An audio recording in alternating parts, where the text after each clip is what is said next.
हम स्टार्ट कर लिया अपने रिएक्ट जेएस का लेक्चर 2। तो फर्स्ट लेक्चर में हमने क्या किया था? फर्स्ट लेक्चर में हमने रिएक्ट के बारे में थोड़ा पढ़ा था, फिर जेएसएक्स के बारे में पढ़ा था और कंपोनेंट्स के बारे में पढ़ा था। मैं अभी रिवाइज़ करूँगा लास्ट लेक्चर का भी। आज के लेक्चर में हम क्या करेंगे? पहले हमारी होगी रिवीजन, ठीक है? लास्ट लेक्चर की। आफ्टर रिवीजन हम पढ़ेंगे थोड़ा-सा जेएसएक्स को दोबारा से देखेंगे, उसके बाद हम जाएँगे एक्सपोर्टिंग। आज का मेन टॉपिक है अपना एक्सपोर्टिंग, क्योंकि लास्ट के वीडियो में एक्सपोर्टिंग और डायनामिक कंपोनेंट और वो वाला टॉपिक रह गया था। तो हम सबसे पहले करेंगे एक्सपोर्टिंग, उसके बाद हम देखेंगे बूटस्ट्रैप की हेल्प से प्रोजेक्ट्स कैसे बनाएँ। बूटस्ट्रैप की हेल्प से हम 2 प्रोजेक्ट बनाएँगे, एक होगा प्रोजेक्ट 1 और होगा प्रोजेक्ट 2। आज के दिन हम उसकी यूआई डिफाइन करेंगे प्रोजेक्ट 1 की, ठीक है? और जो कि है टू डू लिस्ट का प्रोजेक्ट। इसकी वर्किंग कैसी होगी टू डू लिस्ट की, वो हम आगे देखेंगे। आज के दिन हम यूआई बनाएँगे। तो अभी से मेरे साथ कोडिंग करने लग जाना। सबसे पहले क्या करना, सबसे पहले तो रिवीजन वाला पार्ट सुनना, ठीक है? फिर 1-2 कंपोनेंट्स मेरे को बनाते हुए देखना। जब मैंने कहा साथ में कोड करो, फिर स्टार्ट करना। तो सबसे पहले हम आते हैं लास्ट लेक्चर में हमने क्या किया था? लास्ट लेक्चर में हमने रिएक्ट का देखा था वो होता क्या है? जैसे पाइथन की बहुत सारी लाइब्रेरीज़ होती हैं, वैसे ही जावास्क्रिप्ट की बहुत सारी लाइब्रेरीज़ होती हैं और सबसे फेमस लाइब्रेरी में से एक है अपनी रिएक्ट। रिएक्ट जावास्क्रिप्ट की सबसे फेमस लाइब्रेरीज़ में से एक है। फेसबुक द्वारा डेवलप किया था, सिंगल पेज एप्लीकेशन बनाने का काम आता है। फिर मैंने बताया था हम कौन-कौन से टॉपिक्स इन फ्यूचर देखेंगे। हम कंपोनेंट्स पढ़ेंगे इसी सीरीज़ में, वर्चुअल डॉम पढ़ेंगे, जेएसएक्स पढ़ेंगे, स्टेट्स और प्रॉप्स पढ़ेंगे और रिएक्ट हुक्स पढ़ेंगे, ठीक है? तो जावास्क्रिप्ट के साथ क्या प्रॉब्लम करवा देता हूँ। देखो, जब मेरे पास बहुत सारे पेजेज़ हैं, थाउज़ेंड्स ऑफ पेजेज़ हैं, थाउज़ेंड ऑफ पेजेज़ का डोम कितना लंबा होगा? बिलियन ऑफ नोड्स होगी। तो मैन्युअली उस सबको मैनेज करना बहुत मुश्किल काम है, जो जावास्क्रिप्ट के साथ प्रॉब्लम होती है, ठीक है? बहुत ही हार्ड टू मेंटेन है। व्हेयरएज़ रिएक्ट के साथ क्या होता है, हमें डोम की चिंता नहीं करनी पड़ती। रिएक्ट हमारा एक ऐसा पार्टनर मान लो, वो कहता है कि डोम का काम मैं कर दूँगा, तुम सिंपल अपना कोड बाकी कोड का काम करो। जावास्क्रिप्ट में हमें डोम भी खुद मैनेज करना पड़ता है और कोड भी हमें खुद करना पड़ता है। व्हेयरएज़ रिएक्ट क्या कहता है, डोम का काम रिएक्ट कर देगा, बाकी काम मैं कर लूँगा, ठीक है? प्लस इसमें रीयूजेबल कंपोनेंट्स बना सकता हूँ। एक ये चीज़ पड़ी थी, ओके? और हमने देखा था ऊपर-ऊपर से बता रहा हूँ, बाकी खुद देख लियो। हमने एक चीज़ देखी थी कि जो अपना जावास्क्रिप्ट है वो इम्पेरेटिव है और रिएक्ट अपना डिक्लरेटिव है। लाइक मान लो मेरे को कल को इसका कलर चेंज करना है। जावास्क्रिप्ट में अगर मेरे को इसका कलर मान लो ब्लू से ऑरेंज करना है, मेरे को पहले तो ये सोचना पड़ेगा कैसे करना है। Like get element by ID जहाँ बाय क्लास जहाँ फिर टैग नेम जो कैसे जहाँ क्वेरी सिलेक्टर याद होगा आपको क्वेरी सिलेक्टर इन तीनों की जगह हम क्वेरी सिलेक्टर यूज़ कर सकते हैं। उसके बाद स्टाइल चुनूँगा फिर कलर। तो इसमें जावास्क्रिप्ट में मेरे को क्या करना पड़ता है, मेरे को एग्ज़ैक्ट बताना पड़ता है कि कैसे यूआई को अपडेट करना है, कि उस चीज़ को सिलेक्ट करो, वो चीज़ उसके अंदर है वैसे। व्हेयरएज़ रिएक्ट डिक्लरेटिव है। यहाँ कैसे करना है वो नहीं बताना है, क्या करना है वो बताना है। यहाँ पे हमें स्टेप्स भी बताने पड़ते हैं, कैसे करना है, क्या करना है। यहाँ पे सिर्फ क्या करना है वो बताना है। फाइनल चेंज कि इसको ब्लू से ऑरेंज करना है। कैसे करना है वो खुद रिएक्ट देख लेगा। उसके बाद रिएक्ट के कंपोनेंट्स क्या होते हैं? कंपोनेंट मैंने बताया था, रिमाइंड करवा देता हूँ। जैसे मान लो यहाँ पे मैंने न्यूज़ सर्च किया, तो मान लो ये इसका ये सर्च बार एक कंपोनेंट है, ये एक कंपोनेंट है। तो वैसे ही देख लो ये एक कंपोनेंट है, ठीक है? एक कंपोनेंट बनाया हुआ है, उसको ही बार-बार कॉपी किया हुआ है। एक कंपोनेंट के अंदर है क्या चीज़? एक लोगो है, एक नेम है। एक लोगो है, एक नेम है। उसके बाद यहाँ एक लिंक है, यहाँ पे फोटो है और यहाँ पे क्या है? यहाँ पे अपने टाइम है। न्यूज़ छोड़ो, कंपोनेंट्स देखो पहले क्या समझा रहा हूँ, ठीक है? तो मैं मान लो अभी एक ही कंपोनेंट को बारी-बारी कॉपी किया हुआ है। डिफरेंस क्या है? डिफरेंस यहाँ टाइम का डिफरेंस है, यहाँ पे डिफरेंट डिफरेंट डाटा पार्स किया हुआ है। एक कंपोनेंट है बट डाटा डिफरेंस पार्स किया हुआ है। तो ये कंपोनेंट है, एक बनाऊँगा, कल को मान लो मैं चाहता हूँ कि लोगो ना दिखे, तो मैं अपने प्राइमरी कंपोनेंट से हटाऊँगा, बाकी सबसे जितनी उसकी कॉपी है उसमें से भी हट जाएगा। तो कंपोनेंट्स रियूजेबल होते हैं। मान लो मेरे को कल को चाहिए कोई डिफरेंट इंटरफेस हो इसका, मैं किसी पर्सन ने बना के रखा होगा, मैं वो कंपोनेंट भी यूज़ कर सकता हूँ। मेरे को अपने वाला नैप बार अच्छा नहीं लगता, किसी और ने बनाया हुआ है, मैं उसका कंपोनेंट इम्पोर्ट करा के यूज़ कर सकता हूँ। तो हमने ये देखा था। उसके बाद हमने देखा था ऐप कंपोनेंट। जो रिएक्ट एप्लीकेशन है वो ट्री ऑफ कंपोनेंट्स होते हैं। बहुत सारे कंपोनेंट से बनी होती है। उसमें से जो ऐप कंपोनेंट होता है, वो अपना क्या होता है, वो अपना मेन रूट कंपोनेंट होता है। अगर मैं दिखाऊँ भी ना, ये देखो हमारे यहाँ पे एक app.jsx फाइल होती है। इसलिए डायरेक्ट बता रहा हूँ क्योंकि लास्ट लेक्चर में तुमने ये चीज़ देख ली थी। तो app.jsx के अंदर ही हम कोड लिखते हैं और app.jsx ही हमारा रूट कंपोनेंट होता है। उसी से बाकी सारे कंपोनेंट वहीं पे लिखे जाते हैं। उसके बाद इस रिएक्ट कंपोनेंट्स का यूज़ क्या है? रीयूजेबिलिटी है, ईज़ी टू मैनेज है, डिक्लरेटिव नेचर है, कंपोनेंट बेस्ड स्ट्रक्चर है, होट रीलोडिंग है। होट रीलोडिंग भी याद करवा देता हूँ। लास्ट वीडियो में मैंने जो एग्जांपल दिया था, वही वीडियो से एग्जांपल ले रहा हूँ ताकि ईज़ी रहे। देखो जैसे ही मैं कुछ फ़िल्टर करता था, तो सिर्फ़ इतना क्वेश्चन अपडेट होता था ना, बाकी पूरा वेब पेज सेम रहता था। तो ये देखो जैसे मैंने फ़िल्टर किया, सिर्फ़ इतना पेज लोड हुआ, तो ये हॉट लोडिंग है। बाकी पेज मतलब बाकी चीज़ स्टैटिक रहती है, जितनी चीज़ अपडेट करनी है, सिर्फ़ उतना क्वेश्चन सेलेक्ट करके अपडेट हो जाएगा। तो एक तो हमने ये पढ़ा था, ओके? उसके बाद होटल लोडिंग पड़ा था। उसके बाद हमने देखा था रिएक्ट ऐप क्रिएट कैसे करते हैं। रिएक्ट ऐप क्रिएट करने के लिए आपके सिस्टम में नोड जेएस इंस्टॉल होना चाहिए। हमने इंस्टॉल किया था, फिर वर्जन चेक किया था। उसके बाद क्रिएट कैसे करते हैं, दो तरीके होते हैं। एक क्रिएट करते हैं थ्रू सीआरए, दूसरा होता है वाइट जो कि मॉडर्न टूल है। मैंने भी इसके थ्रू कराया था। तो ऐसा करते हैं, अभी स्टार्ट कर ही देते हैं। जब सबसे पहले क्या करते हैं, हम एक वीएस कोड खोल लेते हैं। वीएस कोड खोलने के बाद एक अपना फ़ोल्डर बना लेते हैं रिएक्ट सीरीज़ का। लास्ट टाइम वाला मेरे से लेट हो गया था, आप उसी में कंटिन्यू कर सकते हो। तो इसका मैं नाम रख देता हूँ रिएक्ट बाय रब, ठीक है? ओके, तो अब मैं इसको कर लेता हूँ ओपन। सबसे पहले क्या करेंगे, एक फ़ाइल बना लेंगे इंडेक्स डॉट जेएस, कुछ भी लिख लो, नहीं तो डायरेक्ट टर्मिनल खोलो। अभी क्या करेंगे, टर्मिनल पे आ जाएंगे, न्यू टर्मिनल खोलेंगे। तो सबसे पहले हम क्या लिखेंगे, सबसे पहले लिखेंगे npm, लार्ज कर देता हूँ साइज। तो ये हमारा टर्मिनल ओपन हो गया, हमारे फ़ोल्डर का नाम आ रहा है। सबसे पहले हम क्या लिखते होते हैं, सबसे पहले हम लिखते होते हैं npm create void उसका वर्ज़न @latest, याद ही होगा इतना तो। तो सबसे पहले हम क्या करते होते हैं, ये मेरा फ़ोल्डर आ गया। फ़ोल्डर में सबसे पहले हम क्या लिखते होते हैं, npm create void @latest।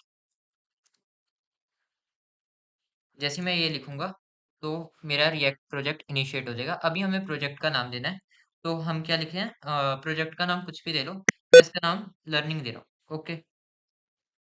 कुछ भी नाम दे सकता हूँ अभी के लिए। फिर पैकेज का नाम, एंटर दबाओ सीधा। अभी सिलेक्शन का टाइम आता है। सिलेक्शन में मेरे को रिएक्ट जो भी सिलेक्ट करना है मैं वो कर लूंगा। मेरे को रिएक्ट सिलेक्ट करना है, एरो कीज चलेंगी क्योंकि टर्मिनल में माउस नहीं चलता। रिएक्ट पे एंटर करूंगा। फिर मेरे से पूछा टाइप स्क्रिप्ट जावास्क्रिप्ट, क्या हम जावास्क्रिप्ट यूज करेंगे, ओके जावास्क्रिप्ट पे एंटर। उसके बाद ये मेरे को बता रहा है अभी हमें सीडी लर्निंग मतलब इस डायरेक्टरी में जाना है, फिर npm इंस्टॉल, फिर npm रन डे फाइनल उसके लिए। तो हम क्या करते हैं, इसको यहीं से कॉपी कर लेते हैं और यहाँ पे पेस्ट कर देते हैं। पेस्ट करने के लिए राइट क्लिक करो और सीडी लर्निंग। तो अभी ये देखो लर्निंग फोल्डर में आ गया। तो ये सीडी भी बता देता हूँ, अगर आप सीडी डॉट डॉट लिखोगे ना तो आप उस फोल्डर से बाहर आ जाओगे। अगर अंदर जाना है तो उस फोल्डर का नाम, ओके। बाहर आना है तो सीडी डबल डॉट, ओके। तो अभी हम वापस से फोल्डर में आ गए। तो अभी हमें क्या लिखना है, npm इंस्टॉल। मैं लिखूंगा npm इंस्टॉल। तो सब ये इससे क्या हो जाएगा, मेरे यहाँ पे नोड मॉड्यूल इंस्टॉल हो जाएगा इस लर्निंग फोल्डर के अंदर। अभी हो रहा है, यहाँ पे एक नोड मॉड्यूल इंस्टॉल हो गया npm इंस्टॉल लिखते ही। उसके बाद हमारा फाइनल स्टेप क्या है, फाइनल स्टेप है मेरा, मेरे को लिखना है npm रन dev। तो जैसे मैं लिखूंगा यहाँ पे npm run dev, तो मेरा क्या हो जाएगा, मेरा रिएक्ट प्रोजेक्ट डिप्लॉय हो जाएगा। कहाँ पे, हमारे लोकल होस्ट पे। अभी मैं यहाँ पे क्लिक करूंगा, मेरे पास ऑप्शन आएगी फॉलो लिंक की, तो मैं यहाँ से खोल सकता हूँ या फिर मैं क्या कर सकता हूँ, इसको कॉपी करूंगा। मेरे को जिस ब्राउजर में चाहिए, क्रोम में जिसमें भी चाहिए, मैं उसमें इस वाले ब्राउजर में मैं क्या करता हूँ, इस वाले ब्राउजर में मैंने वो लोकल होस्ट पेस्ट किया। तो यहाँ पे मेरी वाइट वाली ऐप खुल गई। अब रिएक्ट ऐप खुल गई। अभी इसको करते हैं थोड़ा सा छोटा। अभी क्या करते हैं,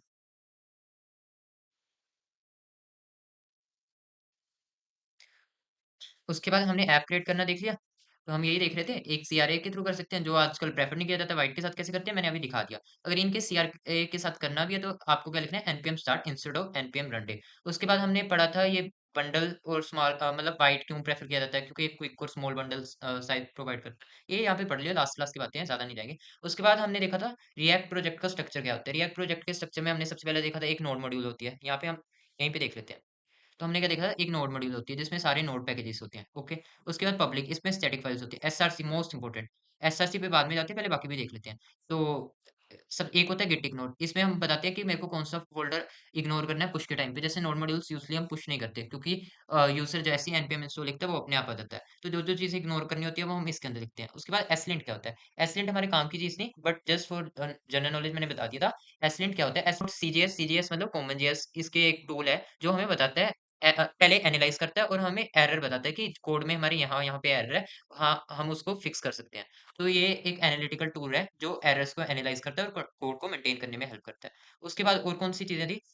तो एक रीडमी फाइल, अपनी टेक्स्ट फाइल इसको छोड़ो, उसमें बाद वाइट कॉन्फ़िगरेशन, ये जस्ट वाइट इंटीग्रेट किया होता है। अगर मैं खोल के भी दिखाऊँ, तो यहाँ पे देखो वाइट कॉन्फ़िगरेशन में बस import react from white at the rate, ये प्लगइन इम्पोर्ट किया हुआ है और इंटीग्रेट किया हुआ है, इसमें जाना नहीं। अभी पैकेट डॉट जेसन में क्या होता है, पैकेट डॉट जेसन में हमारी सारी डिपेंडेंसीज़ होती हैं। तो देखो पैकेट डॉट जेसन में क्या होता है, पैकेट डॉट जेसन में मेरी सारी डिपेंडेंसीज होती हैं। इसमें रिएक्ट है, रिएक्ट डोम है। कल को मान लो मैं कुछ और इंस्टॉल कर लूँ, कल को मैं एनपीएम आई कलर्स इंस्टॉल करता हूँ, तो वो सारी डिपेंडेंसीज कहाँ पे आएगी, वो सारी डिपेंडेंसीज मेरी यहाँ पे लिस्ट हो जाती है। तो पैकेट डॉट जेसन में क्या होता है, हमारी डिपेंडेंसीज और version. Packet dot log Jason में सेम चीज होती है, पैकेज। देखो यहाँ पे हमारी डिपेंडेंसीज ये लिखी हुई है, और डिपेंडेंसीज की भी डिपेंडेंसीज आती है। यहाँ पे लॉग डिपेंडेंसीज होती हैं, लाइक इतना डीप में नहीं जाएंगे, क्योंकि वैसे मतलब ये एक स्टेबल वर्ज़न प्रोवाइड करते हैं, ताकि मैं मैक पे इंस्टॉल करूँ चाहे विंडो पे, तो वो सही रहे, कोई चेंजेस ना आए, ठीक है? तो ये लोग कर देते हैं डिपेंडेंसी, इसको जाना नहीं, इसको भूल जाओ। पैकेट.json में हमारी डिपेंडेंसी होती है, बाय डिफ़ॉल्ट रिएक्ट की एक रिएक्ट होती है, एक रिएक्ट का वर्चुअल डोम। ये 2 डिपेंडेंसीज़ बाय डिफ़ॉल्ट होती है। एक चीज़ और, डिपेंडेंसीज़ और डेप्थ डिपेंडेंसीज़ में क्या फ़र्क है, ये बताता हूँ। लास्ट क्लास में भी डिस्कस किया था।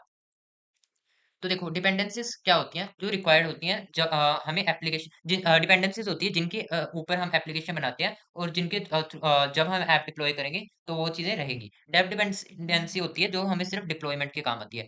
अभी अच्छा नहीं समझ आएगा, एग्जांपल से समझाता हूँ। मान लो आपके पास एक क्वेश्चन पेपर है, मतलब आंसर शीट लिख रहे हो आप, और ठीक है आंसर शीट लिख रहे हो, तो अभी लिख किस पे रहे हो, क्वेश्चन पेपर। क्वेश्चन पेपर क्या हो गया अपना, डिपेंडेंसी। डेव डिपेंडेंसी क्या है, टूल्स जिसकी हेल्प से लिख रहे हो, वो डेव डिपेंडेंसी वाले टूल्स हैं जिसकी हेल्प से लिख रहे हो। लाइक आपके पास पेन है, ठीक है, पेन से लिख रहे हो, पेंसिल इरेजर है। अभी जब आप मैम को आंसर शीट सबमिट करोगे, मतलब अपने ऐप सबमिट करोगे, उसमें डिपेंडेंसी तो होगी, आपकी आंसर शीट तो होगी ना, जब पेपर सबमिट करोगे। डेव डिपेंडेंसी अभी अपने मैम को आप अपना जिस टूल्स की हेल्प से अपने आंसर शीट लिखी है, वो थोड़ी सबमिट करोगे कि अपना पेन भी मैम को सबमिट कर रहे हो, अपनी पेंसिल भी सबमिट कर रहे हो। सबमिट क्या करोगे एट फाइनल, अपना आंसर शीट, ठीक है। तो आंसर शीट क्या है, हमारी डिपेंडेंसी जिसके ऊपर लिखा जा रहा है, जिनकी हेल्प से लिखा जा रहा है, वो पेन पेंसिल, वो क्या है, डेव डिपेंडेंसी। तो डेव डिपेंडेंसीज हम फाइनली सबमिट नहीं करते जब हमारी ऐप बन जाती है, मतलब अपनी आंसर शीट के साथ आप पेन पेंसिल थोड़ी सबमिट करोगे मैम को, सिर्फ आंसर शीट सबमिट करोगे ना। तो फाइनल ऐप में हमारी डिपेंडेंसीज होती हैं, whereas final deployed app में, जो डिप्लॉयमेंट होती है प्रोडक्शन में, वहां पे इसको एक्सक्लूड किया जाता है, इसको एक्सक्लूड कर दिया जाता है, क्योंकि इनका कोई काम नहीं होता। इनका काम सिर्फ तब होता है जब हम कोड लिखे हैं, तब जैसे देखो एग्जाम्पल देता हूँ। तो डिपेंडेंसी का एग्जांपल हो गया रिएक्ट एक्सप्रेस, जिसके थ्रू हम ऐप बना रहे हैं। वो टूल्स कौन से हैं, जैसे एसलेट, मैं एरर चेक करने के लिए टूल यूज कर रहा हूँ, तो ये टूल्स हैं, ये चीजें हैं जिनके ऊपर बनती है। इसको इंस्टॉल कैसे करते हैं, NPM install react, NPM install express package करें। इनको इंस्टॉल कैसे करते हैं, एनपीएम इंस्टॉल जो भी इसका नाम है पैकेज का, और एंडिंग में ये सेव डेव लगा देंगे, ओके। तो ये बिल्डिंग प्रोसेस में यूज होते हैं, ये through out the application use होते हैं, ओके। ये डिप्लॉयमेंट में इंक्लूड होते हैं, ये एक्सक्लूड होते हैं। एग्जाम्पल एरिया हमेशा याद रखने के लिए, जैसे आपकी आंसर शीट है, अब ये मैम को आंसर शीट्स अपना पेपर है, जब मैम को सबमिट करोगे, आंसर शीट सबमिट करोगे ना, आंसर शीट क्या है, डिपेंडेंसी। उसको लिखने में जो टूल्स यूज है, पेन पेंसिल, वो है डेव डिपेंडेंसी। मैम को कभी अपना पेन पेंसिल तो नहीं सबमिट करते ना, आप डिपेंडेंसी सबमिट करते हो, तो प्रोडक्शन में ये इंक्लूड होता है, ये एक्सक्लूड होता है। तो हमने ये पढ़ा था। उसके बाद हमने पढ़ा था फाइल एक्सटेंशन। हमने देखा था जेएस और जेएसएक्स में क्या फर्क है। जेएस अपना जावास्क्रिप्ट होती है, वही पुरानी चीजें हैं जावास्क्रिप्ट, वो तो हमें बहुत अच्छे से आती है। फाइल एक्सटेंशन में दूसरी चीज थी जेएसएक्स। जेएसएक्स होती है जावास्क्रिप्ट एक्सएमएल। अभी इसमें हम जावास्क्रिप्ट लिख सकते हैं, प्लस एचटीएमएल जैसे टैग्स यूज कर सकते हैं। वो एचटीएमएल ही दिखता है, बट कंप्लीटली वो एचटीएमएल नहीं होता, कुछ रूल्स चेंज होते हैं, इसलिए वो एक्सएमएल है, ठीक है। करके दिखाते हैं। हमारे एसआरसी फ़ोल्डर में आ जाओ। एसआरसी फ़ोल्डर में मैंने बताया था 3 चीज़ें होती हैं। सबसे पहले अपना असेट्स होते हैं, जिसमें अपनी इमेजेस, फ़ॉन्ट्स और वो सब चीज़ें आती हैं, और इसमें एक चीज़ होती है app.jsx। अब app.jsx क्या होता है? हमारा जितना कोड है, हम सारी चीज़ें इसी में लिखेंगे। मैंने थोड़ी देर पहले ही आपको बताया, अगर आपको याद हो, मैंने यहाँ पे बताया था कि हम ऐप कंपोनेंट, app.jsx हमारा मेन कंपोनेंट है, रूट है। जितने भी कंपोनेंट हम बनाएँगे सभी इसके अंदर ही लिखेंगे। कैसे लिखेंगे वो आज के ट्यूटोरियल में देखेंगे। तो अभी हम क्या करते हैं, सबसे पहले app.jsx को थोड़ा-सा JSX रिवाइज़ करते हैं। तो मान लो वो हमने थोड़ी देर पहले अपना खोला था ना, ये रहा ब्राउज़र। हाँ, तो हम app.jsx के अंदर हैं, इसको थोड़ा-सा छोटा कर लेते हैं। सबसे पहले मैं क्या करता हूँ, इस पूरे को कर देता हूँ क्लियर, ठीक है? और यहाँ पे कंपोनेंट कैसे बनाते हैं, याद होगा लास्ट लेक्चर से। हम लिखते हैं फंक्शन, फंक्शन के बाद लिखते हैं कंपोनेंट का नाम। अभी कंपोनेंट और फाइल का नाम मोस्टली सेम होता है, जैसे मैंने ऐप लिखा, तो मैंने लिखा फंक्शन ऐप। उसके बाद एंडिंग में मैं लिखता होता हूँ अपना एक्सपोर्ट डिफ़ॉल्ट। ये याद रख लो, ये तो हर चीज़ के एंडिंग में लिखना ही लिखना है। एक्सपोर्ट डिफ़ॉल्ट जो भी उस कंपोनेंट का नाम है। इस कंपोनेंट का नाम क्या है? ऐप। और यहाँ पे हम लिखते होते हैं रिटर्न स्टेटमेंट। और रिटर्न के अंदर हम, जैसे मैंने रिटर्न लिख दिया, अब मैं एचटीएमएल टैग यूज़ कर सकता हूँ। जैसे मैंने h1 यूज़ किया, उसके अंदर मैंने लिख दिया प्रोक, ओके। अभी इसको कंट्रोल एस दबाओ, ये सेव हो जाएगा। तो जैसे मैंने कंट्रोल एस दबाया, देखो यहाँ पे प्रॉब लिखा आ गया। अभी वो जो पहले वाला कोड था, वो बाय डिफ़ॉल्ट जो लिखा हुआ था, वो चीज़ दिखा रहा था। हमने वो कोड रिमूव कर दिया और अपना कोड लिखा। तो हमने कंपोनेंट बनाया, फंक्शन कंपोनेंट, ठीक है? फंक्शन ऐप, रिटर्न में एचटीएमएल और एंडिंग में एक्सपोर्ट डिफ़ॉल्ट ऐप। अभी थोड़ा-सा फिर से जाते हैं थ्योरी पार्ट पे। स्टार्टिंग में रिवीजन है, उसके बाद हम स्टार्ट करने वाले हैं जस्ट फ्यू मिनट्स में। अभी एक चीज़ और, जावास्क्रिप्ट रिटर्न और जेएसएक्स रिटर्न में क्या फ़र्क है? देखो ये एक जावास्क्रिप्ट प्योर जावास्क्रिप्ट वाला फ़ंक्शन है। फ़ंक्शन क्या है? ऐड का फ़ंक्शन है, 2 आर्गुमेंट है ए और बी और रिटर्न ए प्लस बी। अभी ए प्लस बी के आगे रिटर्न लिखा है मतलब ये चीज़ रिटर्न कर रहा है, ठीक है? जावास्क्रिप्ट में फ़ंक्शन यूज़ होता है या तो वैल्यू को रिटर्न करने के लिए, या फ़ंक्शन से एग्ज़िट करने के लिए। जावास्क्रिप्ट का रिटर्न होता है फ़ंक्शन को एग्ज़िट करने के लिए या वैल्यू रिटर्न करने के लिए। जेएसएक्स का रिटर्न होता है एक्सएमएल लिखने के लिए, एचटीएमएल जैसा कुछ लिखने के लिए। कोई भी टैग हो, मान लो कल को मेरे को लिखना है मार्क्यू, ठीक है? कल को मैं मार्क्यू टैग चाहता हूँ। मैं जैसे ही सेव करूँगा इसको, तो देखो यहाँ पे एक मार्क्यू टैग आ गया ना, दिख रहा है ना? तो कोई भी टैग यूज़ कर सकता हूँ। कुछ वियर्ड टैग्स यूज़ कर लेते हैं, मार्क टैग यूज़ कर लेता हूँ मैं। तो देखो ये मार्क हो गया। ऐसे मैं कोई भी टैग यूज़ कर सकता हूँ, जैसे मैंने H1 किया, ठीक है? तो ऐसे हमने लास्ट टाइम देखा था जेएसएक्स लिखते कैसे हैं। एक चीज़ और बताता हूँ, जब भी मान लो मेरे को मल्टीपल कंपोनेंट्स लिखने हैं, मान लो मेरे को 2 H1 लिखने हैं, ठीक है? तो मैं ऐसे लिखने का ट्राई करूँगा, उसमें मैंने लाइक ऐसा कुछ लिख दिया, ओके? अभी मैं सेव करके रन करने का ट्राई करूँगा, तो ये मेरे को एरर दे देगा, इतना कुछ बड़ा-सा दे दिया, ठीक है? तो इसने कहा फ्रैगमेंट्स मिसिंग है। अभी फ्रैगमेंट्स वाला टॉपिक तो हमने पढ़ा नहीं, तो उसके लिए मैं आपको एक चीज़ बता रहा हूँ, जब भी हमें मोर देन 1 कंपोनेंट लिखना है, तो हम क्या करते हैं, एक पेरेंट कंपोनेंट बना लेते हैं और उसके अंदर सब कुछ डाल देते हैं। जैसे यहाँ पे मैंने एक डिव बना लिया, अब सब चीज़ें मैं उसको किसमें डाल दूँगा? इसमें। तो देखो, अभी मैं जैसे ही कंट्रोल एस करूँगा, तो देखो मेरे दोनों कंपोनेंट्स यहाँ पे आ गए।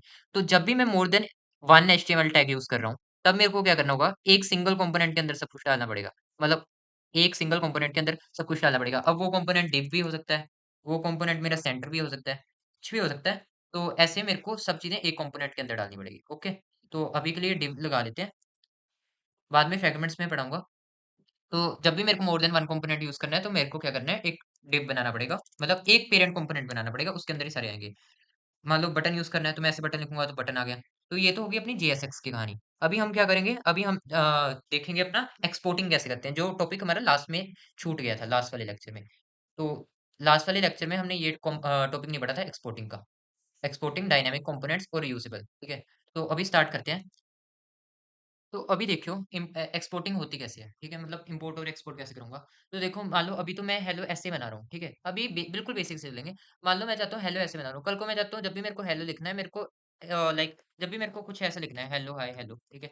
तो मेरे को बारी-बारी ये चीज़ ना लिखनी पड़े, मैं क्या करता हूँ इसको कॉम्पोनेंट बनाते हैं। अब देखते हैं इसको कॉम्पोनेंट में कैसे कन्वर्ट करते हैं। कॉम्पोनेंट में कन्वर्ट करने के लिए सबसे पहले एक फाइल बनाओ hi.jsx कुछ भी नाम रख लो, मैं इसका नाम हाय रख रहा हूँ, ठीक है? एक चीज़ और, इसकी नेमिंग कन्वेंशन का एक रूल है, फर्स्ट लेटर हमेशा कैपिटल होता है, फर्स्ट लेटर हमेशा capital, most of the cases में। यहाँ पे क्यों कह रहा हूँ कैपिटल रखो? क्योंकि कंपोनेंट का लेटर भी कैपिटल होता है, तो इंपोर्ट करने में ईज़ी होता है। बताऊँगा कैसे। अभी के लिए इतना याद रखो, जब भी मैं कोई भी कंपोनेंट बनाऊँगा, फर्स्ट लेटर हमेशा कैपिटल, बाकी जो मर्ज़ी रखो। तो मैंने ये सबसे पहले बनाते कैसे कंपोनेंट? फंक्शनल कंपोनेंट के लिए फंक्शन लिखते हैं, कंपोनेंट का नाम लिखते हैं, उसके अंदर रिटर्न लिखते हैं और एंडिंग में एक्सपोर्ट डिफ़ॉल्ट, एंडिंग में क्या लिखते हैं? एक्सपोर्ट डिफ़ॉल्ट फंक्शन का नाम। फंक्शन का नाम क्या है? हाय। तो देखो जैसे मैं app.jsx में क्या कर रहा था, या फंक्शन ऐप लिख रहा था, एंडिंग में एक्सपोर्ट डिफॉल्ट ऐप कर रहा था। तो वैसे ही कोई भी मेरे को कंपोनेंट बनाना है, फंक्शन कंपोनेंट का नाम और यहाँ पे एक्सपोर्ट डिफॉल्ट कंपोनेंट का नाम और बीच में हमारा जो भी कोड है। तो मैं क्या चाहता हूँ, ये हेलो हाय वाला कोड यहाँ पे लगाना है। ओके, एक सेकंड। ये मैंने ये हाय वाला कंपोनेंट बना लिया। इसको यूज़ कैसे करना है? सबसे पहले हम जाएँगे ऊपर, हम यहाँ पे लिखते हैं इम्पोर्ट हाय और जैसे ही मैंने लिखा हाय इम्पोर्ट हो गया। अभी आपको भी पता है एचटीएमएल में हाय नाम का कोई कंपोनेंट तो है नहीं। जैसे मैं हाय लिखूँगा, तो अभी देखो मैं app.jsx में हूँ, ठीक है? तो अभी यहाँ पे जो पहले लिखा हुआ था वही चीज़ लिखी हुई है। मान लो h1 टैग क्रिएट किया, यहाँ पे मान लो मैंने प्रब लिख दिया, तो यहाँ पे प्रब आ जाएगा। मान लो अब मेरे को हेलो वाला कंपोनेंट यूज़ करना है, मेरे को बारी-बारी वो टेक्स्ट नहीं लिखना, बना-बनाया है। तो मेरे को पता है, मैंने एक एचटीएमएल का कंपोनेंट बना दिया जिसका नाम है हाय। जहाँ पे भी मैं ये वाला कंपोनेंट लगाऊँगा, वहाँ पे हेलो हाय हेलो आ जाएगा। मैं जितनी बारी लगाऊँगा, उतनी बार आ जाएगा, हेलो हाय, ठीक है? तो एक कंपोनेंट और क्रिएट करते हैं। लगातार 3-4 कंपोनेंट क्रिएट करने के बाद समझाऊँगा होता क्या है। पहले हम क्रिएट करते हैं, प्रैक्टिकल जाते हैं पहले, ठीक है? तो मान लो मेरे को यहाँ पे एक बटन क्रिएट करना है, ठीक है? बटन, तो बटन क्रिएट कैसे करते हैं? ऐसे इसके अंदर मैं कुछ भी लिखूँगा क्लिक में, तो वो चीज़ आ जाएगी। देखो एक बटन क्रिएट हो गया यहाँ पे, ठीक है? एक तरीका तो ये है ऐसे क्रिएट कर लूँ, बट मैं चाहता हूँ इसको कंपोनेंट में क्रिएट करता हूँ। अभी हम बारी-बारी कंपोनेंट में क्यों क्रिएट कर रहे हैं, वो बाद में बताऊँगा जब हम प्रोजेक्ट की तरफ जाएँगे। अभी क्या करो, मेरे साथ प्रैक्टिस करो कंपोनेंट्स क्रिएट कैसे करते हैं, ठीक है? इसका यूज़ क्या है, क्यों बारी-बारी हम सीधा लिखने की जगह वैसे क्यों कर रहे हैं, वो हम देखेंगे अपने फाइनल में, ठीक है? मतलब इसी वीडियो के एंड में। तो अभी मैं एक कंपोनेंट बनाता हूँ, जिसका नाम मैं रखूँगा लाइक माई बटन, जहाँ इसका नाम मैं माई भी रख रहा हूँ, इतना लंबा कौन लिखे? तो जेएसएक्स फर्स्ट लेटर हमेशा कैपिटल। तो सबसे पहले हम क्या लिखते हैं, अपना फंक्शन, उसके बाद कंपोनेंट का नाम जो भी मैंने लिखा है, उसके बाद हम अपना लगा देते हैं रिटर्न और उसके बाद हम एंडिंग में क्या करते हैं, एक्सपोर्ट डिफ़ॉल्ट, उसके बाद हमारा वो नाम है एमिब, ठीक है? तो यहाँ पे मैं लिखूंगा रिटर्न। रिटर्न में मैंने क्या क्रिएट करना है, मैंने बटन क्रिएट करना है, तो मैं लिख देता हूँ यहाँ पे बटन। मैं लिख दिया बटन। अब बटन के अंदर मैं लिख देता हूँ क्लिक दिस बटन। मैं जैसे ही ऐसे ये करूंगा। और अब मैंने ये बटन बना तो लिया, इस बटन को हटा लो, ठीक है। फॉर द टाइमिंग मैंने एक बटन बना लिया। अब बटन को यूज कैसे करना है, सबसे पहले हम उसको इंपोर्ट करेंगे। इंपोर्ट, उसके बाद उसका नाम लिख के एंटर दबा दो। उसका नाम क्या रखा था मैंने, MYB, ठीक है, और एंटर। ठीक है, तो ये इंपोर्ट हो गया। अब मेरे को जहां पे भी यूज करना है तो मैं लिखूंगा MYB एंटर। तो वहां पे वो बटन आ जाएगा। देखो यहाँ पे बटन आ गया। कल को मैं जाता हूँ H1 के नीचे जाइए, मेरे को ये वाला MYB, ठीक है, एंटर दबाऊंगा, वो बटन नीचे आ गया। तो ठीक है, ऐसे चीजें क्रिएट होगी। हमने एक कंपोनेंट हाई क्रिएट कर लिया, एक बटन क्रिएट कर लिया, थोड़े और करते हैं, लगातार क्रिएट करे जाओ मेरे साथ। मान लो मेरे को अब एक रेड बटन चाहिए, उसका नाम मैं नाम रेड डॉट JSX रख देता हूँ, ठीक है। तो हम क्या करेंगे, फंक्शन, इसका नाम क्या है, रेड, तो मैं रेड लिखूंगा। ओके, उसके बाद मैं क्या करूंगा, उसके बाद मैं करूंगा रिटर्न। रिटर्न में क्या करना चाहता हूँ, एक रेड बटन बनाना चाहता हूँ, वो बाद में करते हैं। तो अभी एंडिंग में क्या हमेशा लिखते हैं, एक्सपोर्ट डिफॉल्ट कंपोनेंट का नाम जो कि है रेड।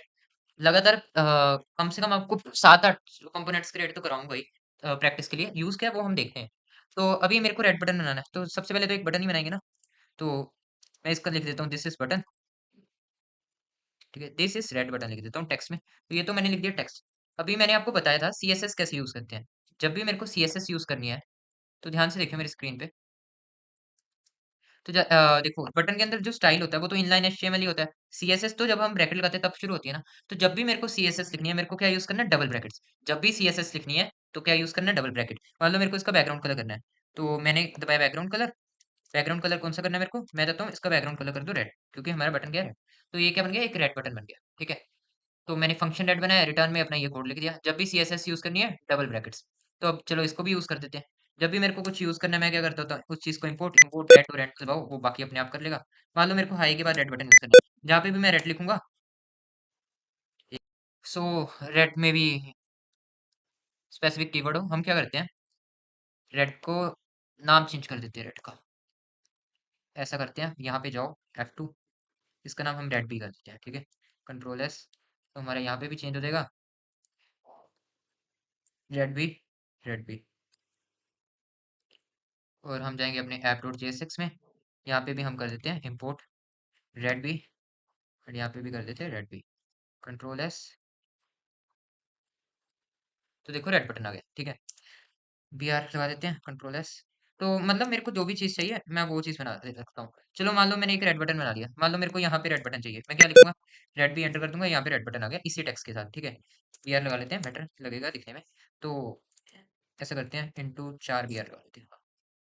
तो ये हो गया। तो मान लो कल को मेरे को ग्रीन बटन चाहिए, अभी ग्रीन बटन बना लेते हैं। हमें क्या करना है, यहाँ पे जाएंगे, कुछ भी नाम रख दो, मैंने उसका नाम रख दिया जैसे मैंने नाम रख दिया ग्रीन डॉट JSX, जैसे इसका नाम मैं GR ही रख देता हूँ, ठीक है। कुछ भी नाम रख दो जो तुमने रखना है।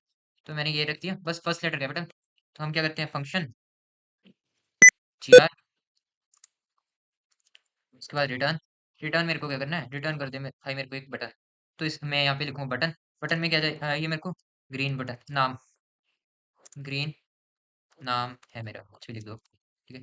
तो अभी बटन के अंदर स्टाइलिंग कैसे लिखते हैं, स्टाइल, जहाँ पे भी CSS लिखनी है डबल ब्रैकेट, जहाँ पे भी CSS लिखनी है डबल ब्रैकेट लगाओ, और लिख दो जो भी तुम लिखना है। जैसे मेरे को लिखना है, मेरे को चाहिए बैकग्राउंड कलर, बैकग्राउंड कलर मेरे को कौन सा चाहिए, ग्रीन, ठीक है।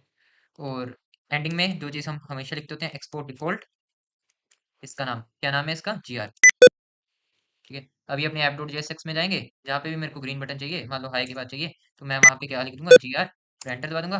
अभी GR इंपोर्ट भी करना पड़ेगा, तो इंपोर्ट कर लेते हैं, इंपोर्ट GR। तो ये अपना इंपोर्ट हो गया, मैं सेव करूंगा। तो देखो जैसे मैंने GR यूज किया तो यहाँ पे GR आ गया। मान लो मेरे को कल को ये GR यहाँ पे यूज करना है, तो मैं क्या करूंगा, यहाँ पे GR लिख दूंगा, एंटर दबाऊंगा, तो यहाँ पे GR आ गया। कल को मेरे को चाहिए कि इसके बाद मेरे को एक रेड बटन चाहिए, तो मैं क्या लिख दूंगा, अपना रेड भी लिख दूंगा, जो भी मैंने उसका नाम रखा था, सेव करूंगा, रेड बटन आ गया। तो जो भी चीज़ मेरे को चाहिए वो मैं लिख सकता हूँ, और ऐसे इंपोर्ट करा सकता हूँ। एक्सपोर्टिंग इंपोर्टिंग थोड़ा समझ आ गया, थोड़ा और पढ़ते हैं, ठीक है। अभी बस नहीं हुई, थोड़ा और करते हैं, ओके। हम क्या करते हैं, हम एक कंपोनेंट बनाते हैं जिसमें क्या है, जिस कंपोनेंट में मेरा अ, एक ब्लू बटन है, एक टेक्स्ट है, और एक हेडिंग है, एक टेक्स्ट है, और एक अपना ब्लू बटन है, ठीक है। तो ऐसा कंपोनेंट बनाते हैं। तो इसका नाम मैं रख देता हूँ अ, इसका नाम कुछ लाइक कुछ बढ़िया से रखते हैं। इसका नाम रख देता हूँ कंटेंट, CONT डॉट JSX। तो मैंने बना लिया कंपोनेंट CONTJS कंटेंट वाला, कुछ भी नाम रख लो जो तुमने रखना है, बट फर्स्ट लेटर में कैपिटल। सबसे पहले हम फंक्शन लिखेंगे, फंक्शन के बाद हम लिखते हैं अपने कंपोनेंट का नाम जो कि है कॉन्ट यहाँ पे। उसके बाद मैं क्या करूँगा, यहाँ अंदर होता है रिटर्न और एंडिंग में क्या होता है अपना as always export default component का नाम क्या है CONT, कुछ भी नाम रख लो तुम। तो अभी रिटर्न में क्या करेंगे देखो, हमें मल्टीपल चीज़ें बनानी है, हमें सबसे पहले एक हेडिंग चाहिए। तो सबसे पहले तो हम डिव बनाएँगे क्योंकि मल्टीपल कंपोनेंट्स है तो हमें एक कंपोनेंट के अंदर डालना पड़ेगा। सबसे पहले क्या करते हैं हम बनाते हैं एक H1, H1 में लिख देते हैं दिस इज़ हेडिंग। उसके बाद हम क्या करते हैं एक बना लेते हैं हम एक पैराग्राफ लिख लेते हैं, तो दिस इज़ पैराग्राफ।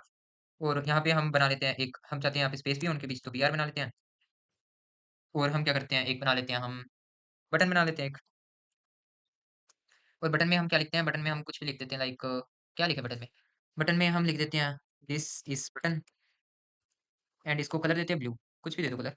तो सबसे पहले स्टाइल, सीएसएस के लिए डबल ब्रैकेट्स बारी-बारी कलर इसलिए दे रहा हूँ ताकि आपको याद हो जाए। तो बैकग्राउंड कलर में मैं लिखूँगा अपने कलर का नाम जो कि है ग्रीन, जो ब्लू है सॉरी, मैंने यहाँ पे लिखा ब्लू।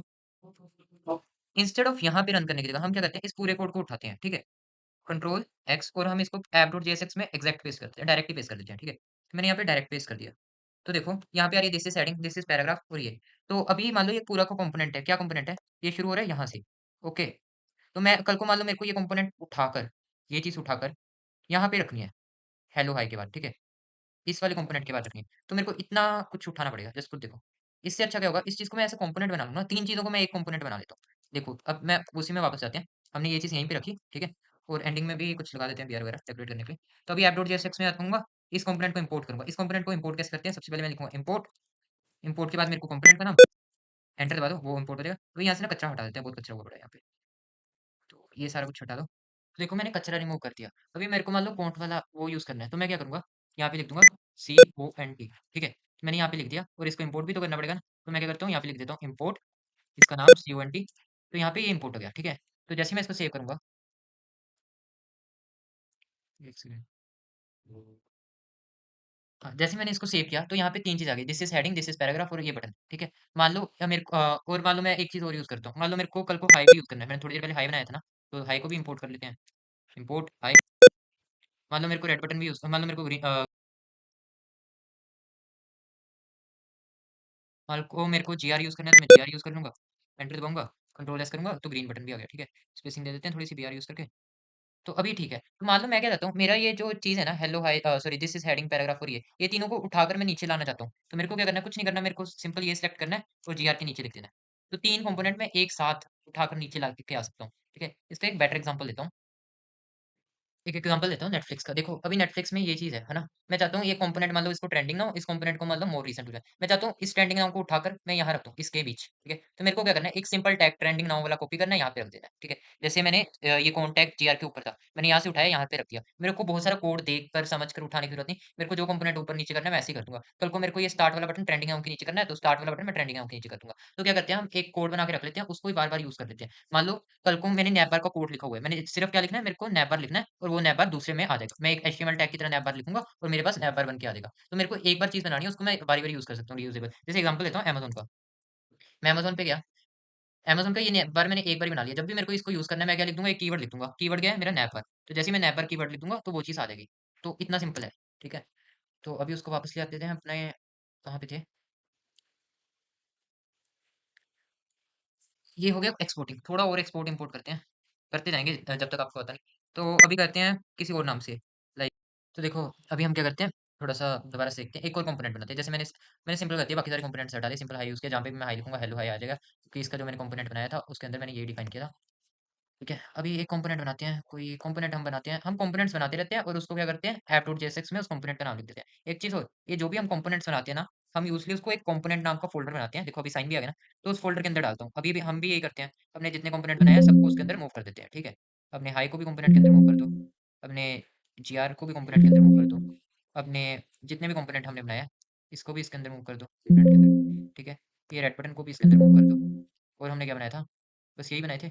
तो जितने भी मैंने कंपोनेंट बनाए उसको अभी जैसे ही मैंने इंपोर्ट किया, एक चीज़ देखना, जब मैं जाऊँगा अपने app.jsx में, तो यहाँ पे अपने पहले क्या आ रहा था यहाँ पे, पहले ऐसे आ रहा था, ठीक है, हाई, क्योंकि हाई किसी फ़ोल्डर के अंदर नहीं था। अभी एक फ़ोल्डर के अंदर है, तो बस फ़ोल्डर का नाम आएगा वहाँ पे, देखो फ़ोल्डर का नाम क्या था कंपोनेंट और एक स्लैश एक्स्ट्रा देगा, ये तो तुम्हें पता ही है। हमें बट फिर भी क्या करना है इम्पोर्ट हाई करके लिख देना है। मान लो मेरे को जो चीज़ हमने बनाई हुई है उसको यूज़ कर लेते हैं। मान लो मेरे को अपना रेड बटन यूज़ करना है। रेड बटन का नाम मैंने क्या रखा था आरटीबी ठीक है। मैंने ये इम्पोर्ट कर लिया, ये अपने आप कर लेगा। जहाँ पे भी यूज़ करना है अभी मेरे को मान लो इसकी जगह रेड बटन यूज़ करना है, मैं यहाँ पे लिख देता हूँ आरएडीबी और कंट्रोल एस करूँगा तो रेड बटन आ गया। हमने एक जीआर भी बनाया था आपको याद होगा, तो हम एक जीआर इम्पोर्ट कर लेते हैं, ठीक है। तो ये भी हो गया इम्पोर्ट। जब भी मेरे को यूज़ करना है मैं यहाँ पे उस चीज़ का नाम लिख दूँगा कंट्रोल एस तो यहाँ पे ग्रीन बटन आ गया, ठीक है। तो अभी थोड़ा-सा एक्स्ट्रा चलते हैं। अभी कंपोनेंट्स के अंदर एक कंपोनेंट और बना लेते हैं। इसका नाम रख देते हैं लाइक स्क्रिप्ट यूज़ मतलब अजीब सा नाम है। इसका नाम मैं जेयूज़ रख देता हूँ, ठीक है? जेएसयूज़ जेएसयूज़ डॉट जेएसएक्स ओके। अभी इसमें क्या करेंगे? देखो सबसे पहले तो हम फंक्शन बनाएँगे। फंक्शन का नाम जो भी मैंने ऊपर लिखा है जेएस थोड़ा अजीब सा है बट कोई ना। तो इसके अंदर अभी एक रिटर्न स्टेटमेंट आएगी और रिटर्न स्टेटमेंट के एंडिंग में क्या आता है एक्सपोर्ट डिफ़ॉल्ट जो भी अपने उसका नाम है। क्या नाम है मेरे इसका? जेएसयूज़।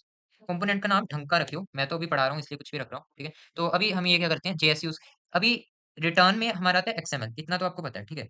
बट रिटर्न के पहले क्या आता है? रिटर्न के पहले तो मतलब हम जावास्क्रिप्ट ही लिख रहे हैं ना। ये देखो ये फंक्शन जेयूज़ ये सारा कुछ जावास्क्रिप्ट है। इसके बाद ये एक्सपोर्ट और ये सब भी जावास्क्रिप्ट है। यहाँ पे अपनी एक्सएमएल आ जाती है। तो हम यहाँ पे जावास्क्रिप्ट लिख ही सकते हैं। जावास्क्रिप्ट ही है ऑब्वियसली। तो मैं लिख देता हूँ लेट a इक्वल्स टू 5 कोई प्रॉब्लम नहीं होनी चाहिए। लेट b इक्वल्स टू 6 कोई प्रॉब्लम नहीं होनी चाहिए। अगर मैं लिख देता हूँ let c equals to a plus b ठीक है? अभी मैं चाहता हूँ इस एचटीएमएल के अंदर मैं सी यूज़ करूँ। बट अगर मैं यहाँ पे सी लिखूँगा, तो इस सी का मतलब क्या होगा? ठीक है? इस सी का मतलब ये वाला सी नहीं हुआ, इस सी का मतलब एक टेक्स्ट आ गया। यूज़ करके देखते हैं इसको app.js में जाते हैं। हम क्या करते हैं इम्पोर्ट कराते हैं अपना जेएसयूज़ जो भी इसका नाम था। ठीक है? इम्पोर्ट करा लिया। अभी जीआर की जगह हम थोड़ी देर के लिए जेएसयूज़ रख लेते हैं।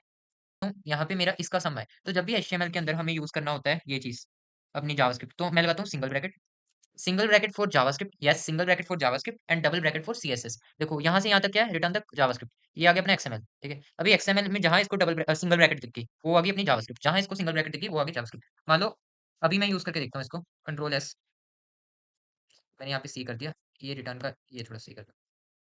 तो देखो 11 आ गया। कल को मैं वैल्यू चेंज कर दूँ। कल को मान लो मैं इसकी वैल्यू 60 कर रहा हूँ और सेव कर रहा हूँ 65 हो गया। कल को मान लो मैं इसकी वैल्यू ये कर रहा हूँ। तो ये जावास्क्रिप्ट ही है। तो जावास्क्रिप्ट हम लिख सकते हैं जब भी यूज़ करनी है जावास्क्रिप्ट यहाँ पे ये करते हैं। मान लो ये बटन है ठीक है फॉर अ टाइमिंग ठीक है।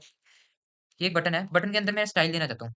स्टाइल एक सीएसएस कैसे देते हैं? Double brackets. तो डबल ब्रैकेट्स लिख दी मैंने, इसको मैंने देना चाहता हूँ बैकग्राउंड कलर अपना इसको बैकग्राउंड कलर दे दो येलो, ठीक है? तो येलो हो गया। टेक्स्ट का कलर देना चाहता हूँ, टेक्स्ट का भी अगर नेक्स्ट प्रॉपर्टी लिखनी है कोमा लगा के लिखो। क्या देना चाहता हूँ? कलर, ठीक है? तो मैं कलर लिखूँगा, कलर कौन-सा देना चाहता हूँ इसको मैं ब्लैक, ठीक है? तो वो चीज़ भी हो गई। मान लो मैं इसको वो भी देना चाहता हूँ अपना विड्थ, मैं लिखूँगा विड्थ इक्वल्स टू मेरे को कितनी देनी है? मेरे को इसको देनी है 450 पिक्सल, वो भी लिख दिया, कंट्रोल एस, तो इतनी आ गई। तो ध्यान से देखो जब भी हमें सीएसएस लिखनी है तब हमें क्या करना है डबल ब्रैकेट, जब जावास्क्रिप्ट लिखनी है तो सिंगल ब्रैकेट, ओके? इतना तो क्लियर होगा। चलो एक और बना लेते हैं बेटर के लिए। बनाते जाओ जितने मर्ज़ी बनाओ। लेक्चर 2 रिकॉर्ड कर ही रहा था। अगर साइड में देखोगे मैंने लेक्चर 2 रिकॉर्ड कर लिया पूरा 2 घंटे कुछ का बना लाइक ये देखो 39 मिनट्स, 33 मिनट्स 1 घंटा ये बन गया। 35 और 29 ये भी 2 घंटे हो गए। उसके बाद ये भी है 20 मिनट्स तो ये रिकॉर्ड कर रहा था तो ये 2 घंटे 30-40 मिनट का बन गया था। तो बट प्रॉब्लम क्या हुई एक्सपोर्ट नहीं हो रहा था, ठीक है? तो मैं क्या करूँगा अभी मैं सिर्फ़ 30 मिनट्स का लेक्चर दे रहा हूँ आपको सिर्फ़ एक्सपोर्टिंग टॉपिक पे। तो ये इतना कर लियो। लेक्चर सेकंड का पार्ट 1 में मैंने एक तो रिवीजन करा दी, जेएसएक्स करवा दी और एक्सपोर्टिंग करा दी है। ये 3 टॉपिक करवा दिए, ठीक है? पहले लेक्चर में रिएक्ट और जेएसएक्स पढ़ा था। इसमें मैंने पहले लेक्चर की रिवीजन, जेएसएक्स और एक्सपोर्टिंग करवा दिया। अभी बूटस्ट्रैप रह गया, ठीक है? वो रिकॉर्ड तो हो चुका है, ये पढ़ा लाइक प्रॉब्लम ये है बूटस्ट्रैप वाला ना अपलोड नहीं हो पा रहा। तो इसी लेक्चर का सेकंड पार्ट कल को आएगा। आज के दिन एक्सपोर्टिंग वाला अच्छे से कर लियो। लेक्चर सेकंड का जो सेकंड पार्ट है बूटस्ट्रैप प्रोजेक्ट 1 और प्रोजेक्ट 2 ये कल करेंगे, ओके? आज के हो सकता है आज का टॉपिक आपको ना समझ आए।